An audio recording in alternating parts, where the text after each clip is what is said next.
la première chose qu'il faut dire, je crois, c'est qu'il y a eu des erreurs massives de politique économique au cours des 10 dernières années, globalement avec la grande crise financière qui a commencé avec la chute de Lehman Brothers. En Europe, il y a eu des erreurs graves de réponse à la crise. En particulier, il y a eu cet effort d'austérité qui était prématuré. Et puis, on peut citer aussi, par exemple, dans le cas français, l'erreur ou l'échec collectif dans la lutte contre le chômage qui remonte à beaucoup plus longtemps. Et ça mine la confiance dans les dirigeants politiques, parce qu'au fond, on peut leur reprocher beaucoup de choses, mais d'abord, ce qu'on leur reproche, c'est de se tromper, c'est d'échouer. Donc ça, c'est la première chose. Ensuite, la question, c'est pourquoi est-ce que des gens qui sont pas nécessairement incompétents, pas nécessairement mal informés, pas nécessairement mal conseillés, pourquoi est-ce qu'ils se trompent? Pourquoi est-ce qu'ils font des erreurs? Et ça, c'est intéressant parce qu'on se rend compte qu'il y a des modèles, des types d'erreurs qui se reproduisent. Par exemple, le fait de prendre des paris et de perdre ses paris. Par exemple, le fait de ne pas bien maîtriser la complexité, c'est-à-dire de croire que des réformes, il y a toute une liste de choses à faire, on va prendre au hasard ou en fonction de la facilité politique des réformes, on va prendre ce qui convient le mieux dans une liste, sans trop se préoccuper de leur complémentarité, du fait que si on prend quelques éléments, on n'aura pas nécessairement le bon résultat, et même on pourra avoir des résultats particulièrement mauvais. Donc il y a des modèles d'erreurs de ce type. Et puis il y a aussi toute la relation entre les décideurs, les dirigeants politiques et ceux qui les environnent, c'est-à-dire l'administration, c'est-à-dire le Parlement, c'est-à-dire l'opinion. Et ça a un facteur qui peut jouer très fortement. Par exemple, quand on se demande pourquoi les dirigeants américains ont laissé tomber la banque Lehman Brothers alors qu'ils avaient fait beaucoup d'efforts pour essayer de la sauver, eh bien, à la fin, c'est une contrainte politique. C'est-à-dire qu'à la fin, c'est qu'ils avaient essayé des solutions assez bricolées et qu'ils n'avaient simplement pas la capacité politique d'aller au Congrès et de dire il faut mettre de l'argent public pour sauver cette banque parce que ça va être pire si on la laisse tomber. C'est uniquement après la faillite de Lehman Brothers que, voyant le système financier américain au bord de l'effondrement, ils sont allés au Congrès, ils ont convaincu le Congrès que là, il fallait mettre de l'argent public pour éviter cet effondrement. Si on savait, je crois que d'abord, bien sûr, il y a les résultats. C'est-à-dire que les Français reprochent, comme d'autres, d'abord qu'il n'y a pas de résultats. Et une décennie sans, ou quasiment sans, croissance du revenu par tête, ça ne s'était pas vu depuis la Deuxième Guerre mondiale. Donc ça fait 70 ans qu'en fait on vivait dans un monde de croissance dans lequel la situation s'améliorait, la situation moyenne s'améliorait d'année en année. Ce grand choc et cette grande difficulté à rebondir, inévitablement, ça suscite du mécontentement et des effets aussi, bien sûr, sur le chômage, sur la situation de l'emploi de manière générale. Donc la première chose sont des résultats.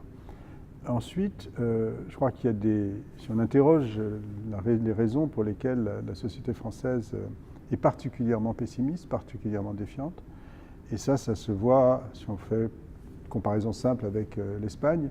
L'Espagne est dans une situation bien pire du point de vue de l'emploi, du niveau de chômage en tout cas. C'est un pays dans lequel le taux de pauvreté atteint 20%. Il y a beaucoup de familles qui vivent sans aucune aide publique, ou sans aucune aide publique en tout cas qui dépendent du travail, c'est-à-dire allocation chômage ou retraite. Et malgré tout, les Espagnols ont beaucoup moins peur de tomber dans la pauvreté que les Français. Donc il y a du côté français, et si on retrouve ça de manière assez systématique, il y a une tendance à peindre en noir ce qui est gris ou gris foncé, mais pas tout à fait noir, et on le peint encore plus noir.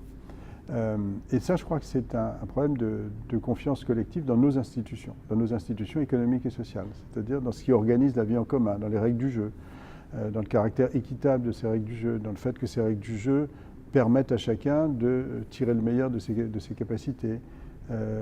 C'est sans doute tout cela qui contribue à faire que les Français se méfient les uns des autres, se méfient de leurs dirigeants, se méfient de leurs institutions. Et donc ça contribue à ce pessimisme collectif. Donc je crois que de ce point de vue-là, c'est très important de travailler à restaurer des règles qui donnent confiance, c'est-à-dire des règles qui sont le plus uniformes possible, le plus égales possible, de manière à faire que chacun ne se sent pas, comme d'une certaine manière, extérieur à sa propre société, comme plus maltraité que ses voisins. Aujourd'hui, beaucoup de Français se sentent maltraités, paradoxalement, alors que certains, évidemment, sont dans une meilleure situation que d'autres.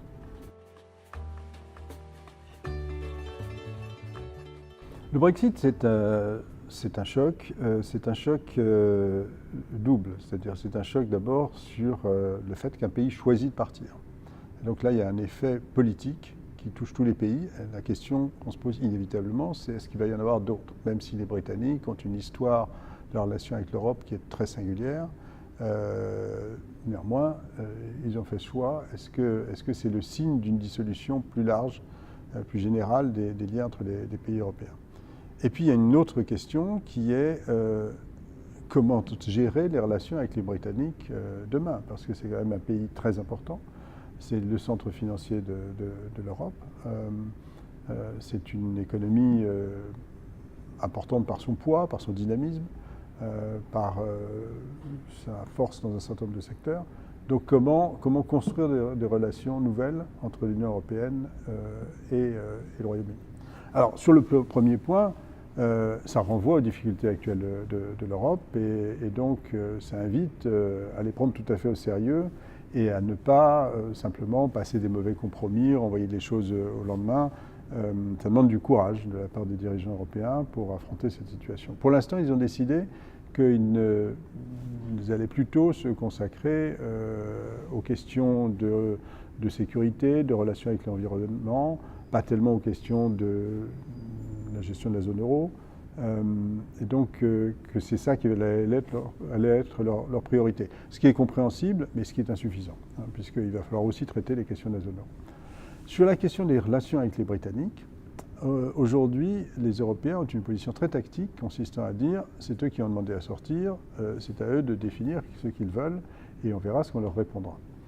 Ce qui se comprend très bien d'un point de vue tactique, mais ce qui n'empêche pas de réfléchir à la manière dont on veut gérer cette relation, dont les 27 veulent gérer cette relation avec le Royaume-Uni. Et là-dessus, il y a deux impératifs, deux objectifs un peu contradictoires.